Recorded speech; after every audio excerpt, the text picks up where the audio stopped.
Fala, minha gente, tudo certo? Vamos nessa então falar sobre a Internacional 2, Metropolitanos 1, que acaba de acontecer lá na Venezuela. E sim, você vai querer começar pelo lado positivo, eu imagino. Vamos lá, vamos falar sobre o ponto positivo da partida. O Inter interrompeu uma série de derrotas, de jogos que não conseguia vencer. O Internacional agora é líder do seu grupo, Grupo B, com 8 pontos, um a mais do que Nacional e Independiente, e tem sim grande chance de classificar. Mas assim, para por aí a boa notícia. Afinal de contas, olha, se o Inter tem uma coisa, tá mostrando pro seu torcedor uma coisa, é que ele gosta de viver perigosamente. E se alguém tinha alguma dúvida de qual era o problema, de quais eram as principais dificuldades, agora eles pegaram o seguinte, olha, vamos para todo mundo ver, quinta-feira, 9 da noite, com transmissão para todo mundo ver ao vivo, quais são os reais problemas do vestiário.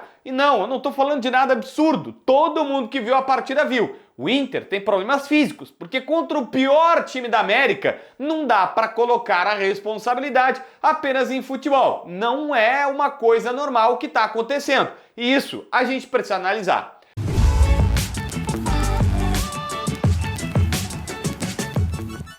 Gente, vamos lá. Primeira questão. O Internacional vence por 2-1 e você vai ficar feliz porque classificou. Primeiro, a vitória é construída na primeira etapa, né? O Pedro Henrique recebe uma bola em que ele cava um pênalti, o Alan Patrick vai lá, bate, faz 1-0. Quando parecia que não se encaminharia, de fato, começou a se encaminhar quando o Luiz Adriano recebe uma bola na cara do goleiro, toca rasteirinho na saída dele, faz o 2-0, né? Mete aquele gesto para tirar a situação ruim do seu corpo. A gente imaginou, beleza, agora vai vir um segundo tempo com certa tranquilidade e o Inter vai automaticamente golear os caras. Não. Obviamente, o maior problema do Inter é físico. Obviamente, o maior problema do Inter é uma preparação física que está mostrando que os caras estão com a musculatura em frangalhos. O Inter na segunda etapa, não é que ele para de jogar, o Inter morre, o Inter falece fisicamente. O Mano Menezes começa a trocar, tira Campanharo, bota de pena, começa a botar outros jogadores para ver se oxigena um pouco mais o sangue colorado, para ver se, né, com 5 substituições ali, ele lançando a mão a todo momento, para ver se mudava um pouquinho o time para dar um pouco mais de gás. Não teve. E a gente viu já no começo da segunda etapa, com 10 minutos, os caras dominando. Tanto é que eles fazem o gol do 2-1.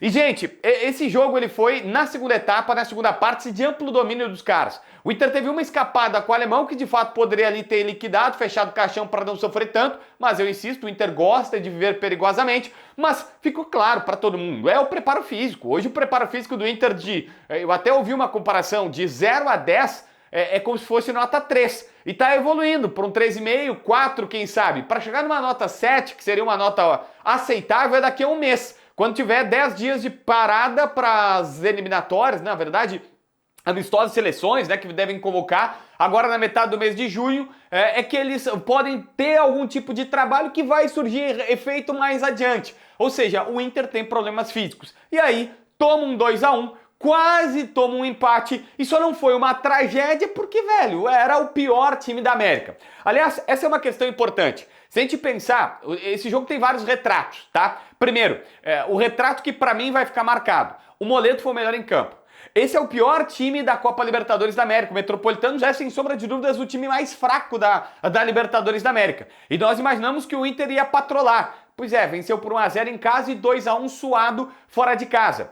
O Alan Patrick pega a bola para bater o pênalti e o Mano Menezes, ele fica assim, ó, no reservado, fazendo, sabe-se lá, se é a sua oração, se é o seu pensamento positivo, aí vai do que o Mano Menezes crê. Mas esse é um momento simbólico de que, poxa vida, precisa fazer uma reza braba ou mentalizar uma coisa tão positiva para marcar um gol de pênalti contra o Metropolitanos.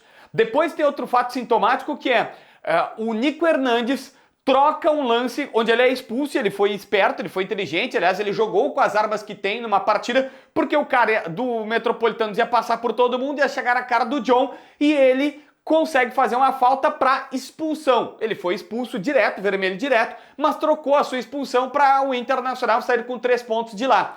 Como se não bastasse, o John fez a defesa mais espetacular da temporada, que é um camarada que ia empatar o jogo, o John já tinha passado, ele faz de letra, assim, de letra, ele tá com as pernas, ele mete de letra e faz a defesa. E para finalizar, para dar um grande finale em toda essa situação, o melhor jogador em campo, sem sombra de dúvidas, foi Rodrigo Moledo. Olha quanto fato simbólico. Mano Menezes rezando ou passando pensamento positivo na casa mata. Nico Hernandes tendo que ser expulso pro Inter não perder. O John fazendo defesa inacreditável de colocar em DVD. O Inter se segurando com o melhor jogador em campo sendo um zagueiro. Contra, insisto, o pior time dessa Copa Libertadores da América. Não tem como passar pano para essa situação. O Inter teve duas outras oportunidades.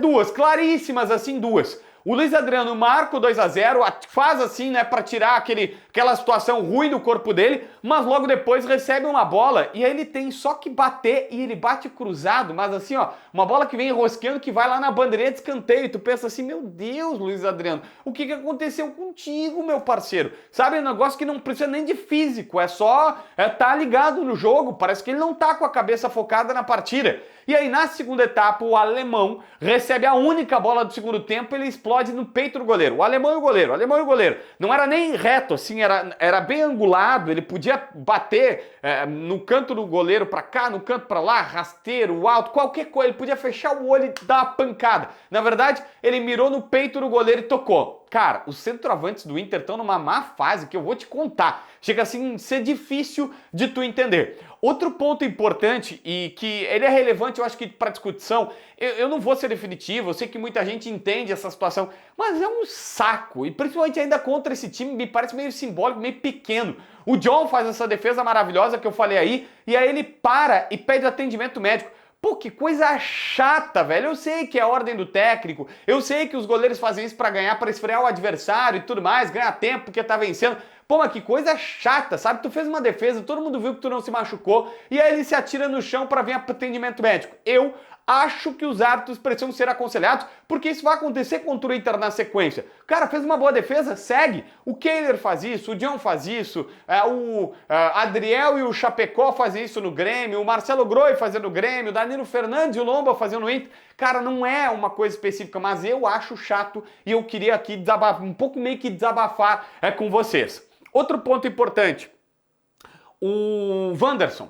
O Wanderson tem uma jogada que ele recebe na esquerda, ainda estava 0-0, ele baixa a cabeça e ele bate, tanto que o PVC no final da partida, ele diz exatamente isso, o PVC fala assim no final do jogo, ele diz, olha, ele fecha, ele baixa e bate sem olhar para o goleiro.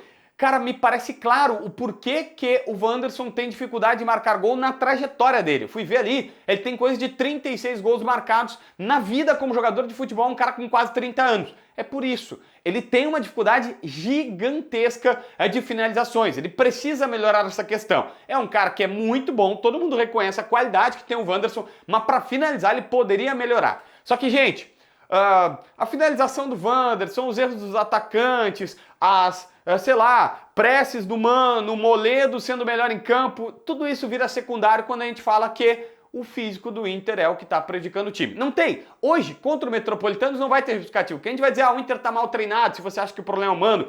O Inter é um time que não se ajuda, que é psicológico, que é mental. Qualquer coisa pode ser aplicada. Mas o Metropolitanos não joga o gauchão, cara. O Metropolitanos passa dificuldade no gauchão. E sabe qual é a questão? Sabe qual é a diferença? Físico. Físico tá matando o Inter. Tá claro pra todo mundo. Se alguém tinha uma dúvida nessa partida, porque assim, tá, mas morreu fisicamente contra o São Paulo, morreu fisicamente num Grenal, times, né, de alto nível, assim, mas, pô, morrer fisicamente contra os caras ou não conseguir jogar contra o Metropolitanos é uma prova que o físico não tá ruim. Ele tá abaixo da linha da pobreza, um negócio quase que inaceitável. O critério é essa nota aí, é uma nota de 0 a 10, é um preparo físico 3. Não é um preparo físico 5, 6, que é abaixo do ideal, mas tu dá conta. Tu vai cansar os 30 do segundo tempo. Não! O Inter cansa os 30 do primeiro tempo. Olha que tragédia fizeram na preparação física dos jogadores. Como eu tô falando, parece que a musculatura de todo mundo tá em frangalhos. E o problema é, físico demora para consertar. Se inscreve no canal, assina a notificação, deixa teu like, comenta aqui embaixo para ver mais vídeos.